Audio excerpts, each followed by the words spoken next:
3.5 కోట్ల రూపాయల డబ్బులు ఉంటే గోల్డ్ కార్డు వచ్చేస్తుంది. డైరెక్ట్ సభ్యత్వం. ఇక ఎవరిని మధ్యలో పట్టుకోనక్కర్ల. బ్రోకర్లు, కన్సల్టింగ్ ఏజెన్సీలు ఈ దిక్కుమాలు ఏం అక్కర్ల. డైరెక్ట్గా వెళ్ళిపోయి సెటిల్ అయిపోవచ్చు అమెరికాలో. అదే సమయంలో ఇట్లా వెళ్ళినటువంటి వాడి వల్ల అక్కడ ఒక ఇల్లు కొనుక్కుంటాడు, అక్కడ వ్యాపారం చేసుకుంటాడు, ఆ విధంగా బతుకుతాడు. ఓ రకంగా అక్కడ బతకడానికి ఒక లీజు మనకి తీసుకుంటున్నాడు. దేశంలో బతకడానికి లీజు డబ్బులు ఇది.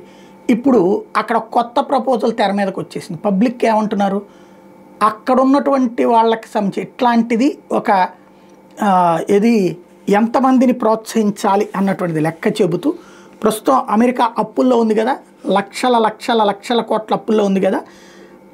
ఈ 5 మిలియన్లకి సంబంధించి ఇచ్చేటటువంటి గోల్డ్ కార్డుల్ని 7 మిలియన్లు ఇవ్వండి, అంటే 70 లక్షల మందికి ఇవ్వండి.